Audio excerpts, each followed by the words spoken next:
Donc juste avant de commencer la vidéo, je vous invite à me rejoindre sur Instagram. Vous savez que la saison est presque terminée, donc il y aura plus de matchs du Barça. Et pour ne pas vous laisser seul, des innovations sont envisagées afin de vous accompagner tout au long de cette pause, même s'il y aura des vidéos sur la chaîne, mais pas fréquemment, comme c'est le cas actuellement. Donc on se capte sur Instagram. Il y aura des lives avec des youtubeurs du Barça toutes les semaines. Donc n'hésitez pas à me rejoindre, le lien de la page est dans la description.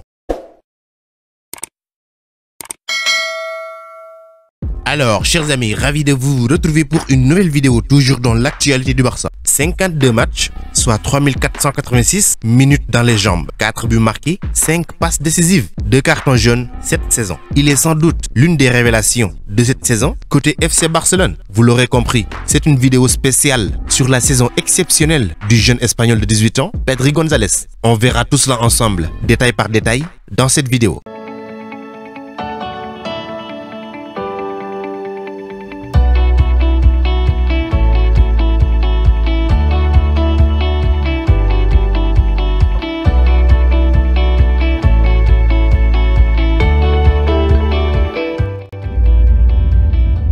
Les fans et les experts footballistiques du monde entier pensent que le cœur du FC Barcelone a toujours été son milieu de terrain, mais quand même le Barça n'a pas manqué de talent à ce poste au fil des ans. De Johan Cruyff à Bernd Schuster, de Guillermo au légendaire Michael Laudrup. La torche était toujours entre de bonnes mains. La liste des milieux de terrain légendaires continue avec Pep Guardiola et Luis Enrique Martinez, actuel sélectionneur de l'équipe d'Espagne et ancien manager de l'équipe du Barça, jusqu'à la plus récente, Deco, qui correspond le mieux à notre génération. Les années 2000 ont vu l'équipe bénie avec l'un des plus grands trios de milieu de terrain, la célèbre combinaison Xavi-Iniesta, Busquets, prenant le monde d'assaut grâce à leur talent. Inutile de dire que le milieu de terrain a en effet été un département dans lequel le FC Barcelone a historiquement excellé. Depuis le départ de Xavi Hernandez et d'Iniesta, les scouts du FC Barcelone ont fait des heures supplémentaires dans la recherche de la prochaine grande chose du football, et tandis que nous les fans du FC Barcelone pensaient qu'on avait notre série sur Arthur Melo, une tournure inattendue a finalement suivi, comme vous le savez, le départ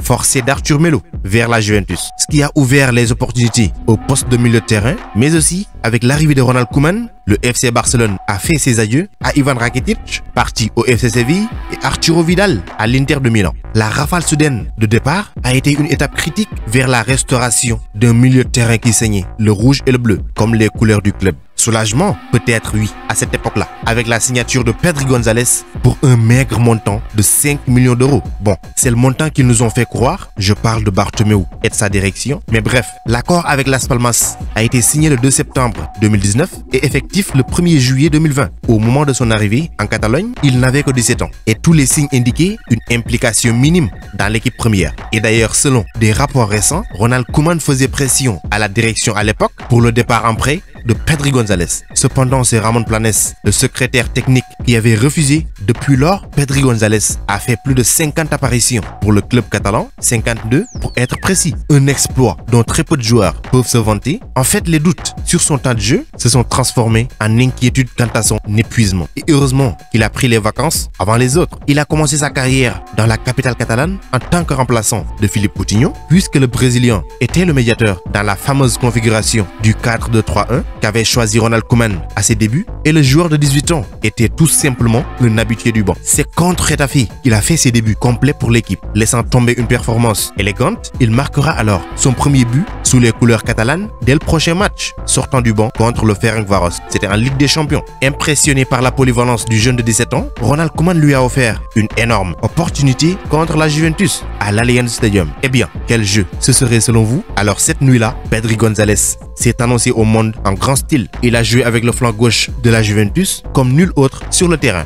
Défensivement, il était aussi solide que possible et a terminé le match avec 5 dribbles réussis sur 6. Maintenant, comment Pedri González a gagné la confiance de Ronald Koeman en si peu de temps est une question qui mérite d'être posée. Dans une équipe avec des joueurs beaucoup plus expérimentés que lui, bien sûr, comme Miralem Pjanic et Philippe Coutinho, le jeune espagnol a marqué son autorité en un temps ridiculement court. La réponse cependant réside dans la performance. Pour les débutants, l'incroyable conscience spatiale de Pedri González ajoute une nouvelle facette à son jeu. De plus, son confort avec le ballon le rend parfait pour un système comme celui du FC Barcelone. C'est cette élégance dans son jeu qui le rend si fluide et exceptionnel. Ses pieds dansants font vibrer les défenseurs autant que nous, les spectateurs, l'aidant à s'en sortir, même dans des espaces les plus étroits. La portée de passage de Pedri ajoute une autre arme à son artillerie. Le jeune garçon sait quand passer le ballon et où le faire exactement. Ce sont les fondamentaux de la marque de football que joue le FC Barcelone et une exécution parfaite de ses bases est vitale pour tout milieu de terrain blaugrana. En plus d'être juste à l'aise avec le ballon, l'international espagnol a une vision exceptionnelle. Il a le don de trouver des passes capables de casser les lignes à partir de rien, ce que ni Philippe Coutinho ni ses 160 millions d'euros n'ont pu réaliser. Cependant, ce qui l'a rendu permanent dans les plans de Ronald Koeman était son changement défensif. Sa contribution à la défense a également été immense sur tous les côtés. Avec une moyenne de 3 duels gagnés par match, il a été plus qu'un médiateur traditionnel. Cette facette même de son jeu, à côté de son endurance et de son rythme de travail, l'a permis d'être préféré aux autres choix. Traquer la défense aux deux extrémités du terrain, depuis la blessure de Coutinho à la fin de l'année dernière, il est devenu un partant incontesté au milieu de terrain du FC Barcelone, aux côtés de Frenkie de Jong, l'incontournable, et de Sergi Busquets. Il a joué dans une variété de positions,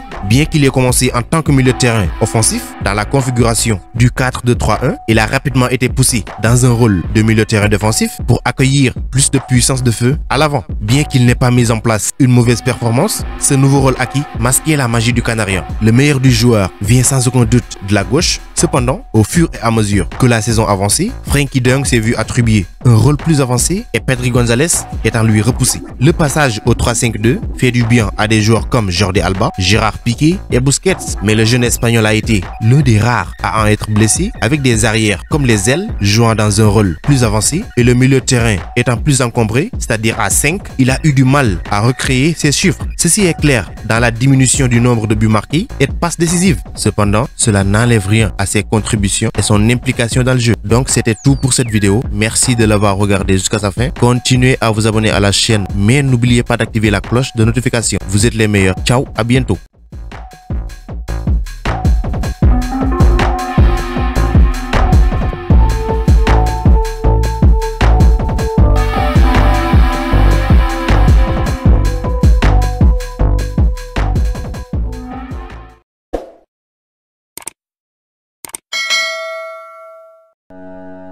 Pour échanger avec moi directement, c'est possible sur Instagram. Le lien se trouve dans la description, donc rejoignez-moi là-bas, ainsi que sur Twitter et même sur Facebook.